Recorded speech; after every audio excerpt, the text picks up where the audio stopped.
Sahabat tani, mau nggak Anda bisa membuat sendiri pupuk organik cair dengan biaya yang sangat murah dan mudah dalam pembuatannya? Mau? Dan pupuk organik tersebut salah satunya adalah asam amino super. Dan kenapa saya bilang super? Karena di dalam sini itu mengandung asam amino, varian bakteri asam laktat, serta varian-varian bakteri lainnya, serta banyak banget kandungan lainnya juga. Maka pastikan Anda tonton videonya sampai selesai, dan mari kita mulai setelah intro berikut ini. BAM!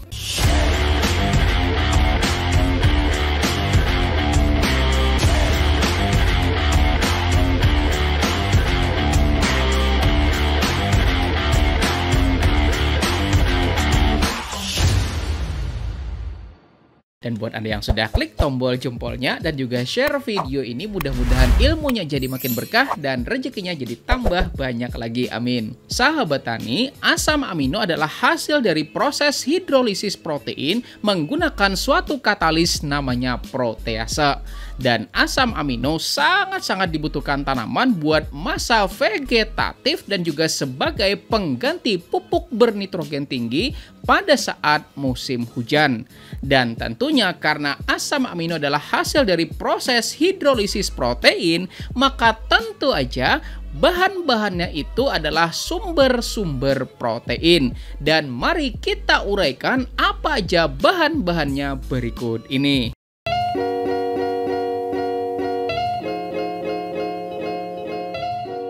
Bahan yang pertama yaitu telur, karena memang telur memiliki kandungan protein yang cukup tinggi dan kisarannya tuh antara 14-20%.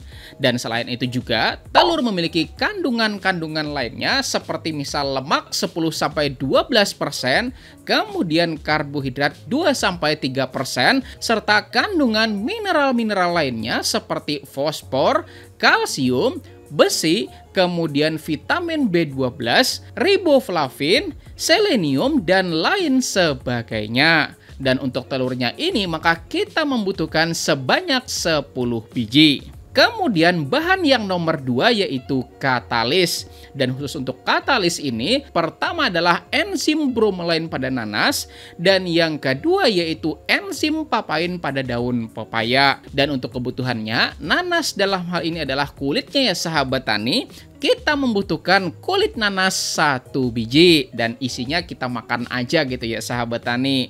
Dan untuk daun pepayanya kita membutuhkan sebanyak 5 lembar. Bahan ketiga yang kita perlukan yaitu 1 botol kecil cuka, dan dalam hal ini pakainya cuka makan ya sahabat tani. 2 katalis yang udah kita siapin nomor 2 tadi ya sahabat tani, yaitu bromelain dan juga papain. Nah, kedua-duanya ini memiliki syarat aktif yang berbeda, di mana menurut jurnal berjudul Characterization and Potential Application of Bromelain Pineapple Waste and Recovery of Silver from X-ray Films, di mana kandungan bromelain pada kulit nanas memiliki rentang aktif yang sangat-sangat lebar ya sahabat tani, yaitu pada pH 2,5 sampai dengan pH 12. Sedangkan enzim papain itu aktif pada rentang yang lebih sempit, yaitu kisaran pH 5 sampai 7. Makanya dengan penambahan cuka, kita bakalan menurunkan pH larutan sehingga membuat enzim papain jadi nggak begitu aktif. Dan yang bekerja aktif itu adalah enzim bromelainnya aja gitu ya sahabat tani. Dan sekaligus juga ya sahabat tani, penurunan pH ini bakalan memancing kehadiran namanya bakteri asam laktat.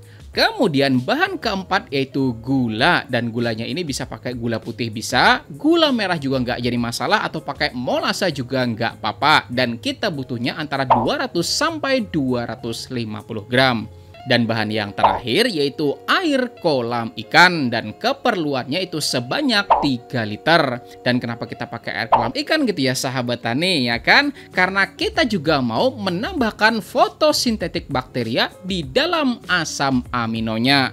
Nah, ini adalah rangkuman bahan-bahannya, silahkan. Dan kalau misalnya nih Anda mau nambahin variasi lain, misalnya nambahin daun kelor, maka boleh-boleh aja gitu ya sahabat tani, silahkan. Sekarang mari kita masuk pada proses pembuatannya. Pertama, kita perlu siapkan dulu wadah fermentasi yang sudah kita lakukan modifikasi menggunakan selang. Dan tutorial bikin ini tuh ya sahabat tani udah sering banget saya bikinkan di channel ini, silahkan gitu ya sahabat tani. Dan selanjutnya, baru kita potong kecil-kecil daun pepayanya. Jika sudah, maka baru kita lakukan pemblenderan. Dan air pengencernya ambil dari 3 liter air yang udah kita siapin. Dan pastikan 3 liter air kolamnya itu cukup gitu ya sahabat tani buat ngeblender semua bahan-bahannya. Nah, jika sudah maka kita tuangkan pada ember dan lakukan pemblenderannya sampai semua bahan daun pepayanya habis terblender.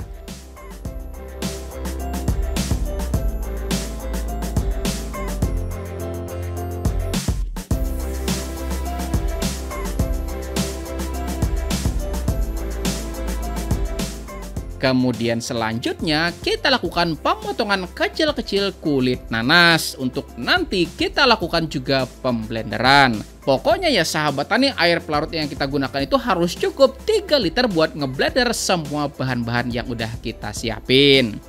Nah, sekarang kita blender ya sahabat tani, dan gak usah lama-lama gitu kan, yang penting udah cukup lunak. Kemudian kita campurkan pada blenderan daun pepaya. Selanjutnya kita blender telur sama kulit-kulitnya. Nah, kemudian kita tambahin air juga ya sahabat tani. Dan ingat, total 3 liternya itu harus cukup semuanya gitu ya sahabat tani. Dan mari kita lakukan pemblenderan. Nah, kalau sudah, kemudian kita tambahkan gula pada blenderannya. Nah, kalau sudah, kemudian kita tuangkan pada campuran blenderan nanas dan juga daun pepaya. Dan sekali lagi, kita lakukan pemblenderan telurnya langsung aja sama kulit-kulitnya. Kemudian, nah kita bisa ikutkan cuka gitu ya sahabat tani di dalam blenderannya. Dan sekali lagi, kita lakukan pemblenderannya. Kalau sudah, maka kita tuangin lagi pada campuran bahan-bahan lainnya. Lalu setelah semuanya tercampur, maka kita lakukan pengadukan secara merata.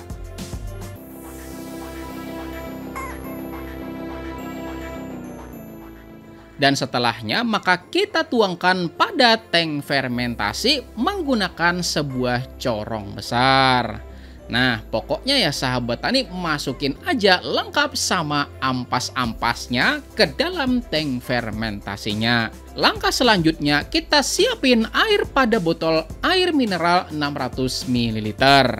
Kemudian tutup botol air mineralnya dengan tutup yang sudah kita lakukan modifikasi.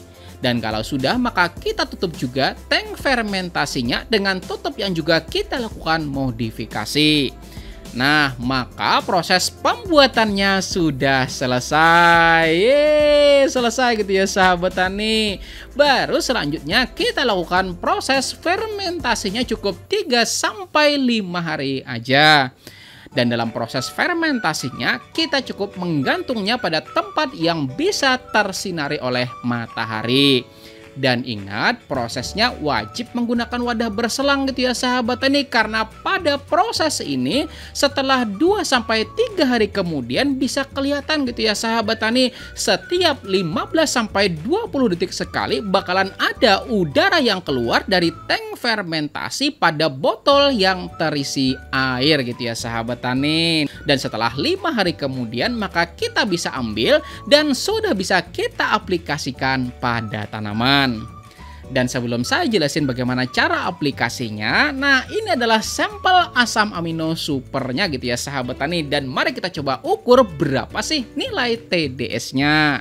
Dan ternyata wow, 7.000 lebih gitu ya sahabat tani ppm-nya. Dan saya yakin ini tuh sudah bisa buat menggantikan asam amino yang dibuat oleh pabrikan. Dan setelah kita uji pada mikroskop, wow, banyak gitu ya sahabat tani kumpulan bakteri asam laktat serta varian-varian mikroorganisme bermanfaat lainnya. Wah, mantap ya sahabat tani ya kan. Dan untuk apa aplikasinya buat pembibitan tanaman gitu ya sahabat tani, kita bisa campurkan dengan dosis 2-5 ml per liter airnya, dan boleh tambahkan dengan pupuk sintetis gitu ya sahabat tani, dan dalam hal ini kita pakainya NPK gitu ya sahabat tani, dan bisa kocorkan pada bibit tanaman. Dan untuk pengocoran tanaman muda juga bisa gitu ya sahabat tani, digunakan sebagai pengganti asam amino pabrikan dengan dosis 2-5 ml per liter airnya. Dan buat yang bertanya, gimana Pak kalau aplikasi tunggal? Nah, maka silahkan juga aplikasikan dengan dosis untuk penyemprotan antara 50-100 ml untuk tunggal. Dan untuk aplikasi pengocoran, maka boleh gitu ya sahabat tani, antara 100-200 ml per 20 liter airnya. Intinya tes dan ukur dulu ya sahabat tani pada beberapa tanaman. Kalau ternyata pada beberapa tanaman tersebut menunjukkan gejala yang lebih positif dan lebih baik gitu ya sahabat tani, maka silakan aplikasikan pada semua tanaman. Tapi kalau dirasa kurang, maka boleh juga ditambahin lagi dosisnya, oke? Dan mungkin juga diantara Anda gitu kan ada yang bertanya, berapa lama kira-kira pupuk ini tuh bisa disimpan ya nggak sahabat tani? Nah, jadi pupuk organik cair asam amino super ini tuh bisa kita lakukan penyimpanan sampai berbulan-bulan loh ya sahabat tani, dengan catatan pada saat kita tuh mau pakai, maka ambil seperlunya kita gitu ya sahabat tani. Setelah botolnya dibuka atau tanknya dibuka, maka segera tutup gitu ya sahabat tani. Maka metode seperti ini itu bisa membuat pupuk organik cair Anda bisa disimpan dalam jangka waktu yang lebih lama. Kemudian mungkin di antara Anda juga ada yang bakal bertanya gitu kan, berapa interval waktu pengaplikasian asam aminonya pada tanaman? Nah, jadi pada pembibitan gitu ya sahabat tani, kami biasanya mengaplikasikan setiap 4 hari sekali. Sedangkan untuk pengocoran tanaman pada masa vegetatif, maka bisa kita lakukan setiap 1 minggu sekali gitu ya sahabat tani. Nah,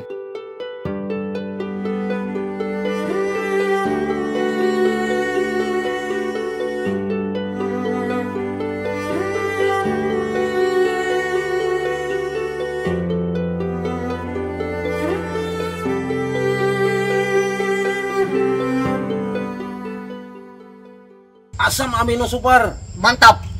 gimana? Mantap apa mantap banget? Ayo. Oke, baik ya sahabat tani, terima kasih udah nonton sampai habis. Mudah-mudahan videonya bisa bermanfaat buat kita semua. Maka silakan share ya sahabat tani. Mudah-mudahan manfaatnya lebih besar lagi. Terima kasih. Saya Rizal Ansar. Wassalamualaikum warahmatullahi wabarakatuh.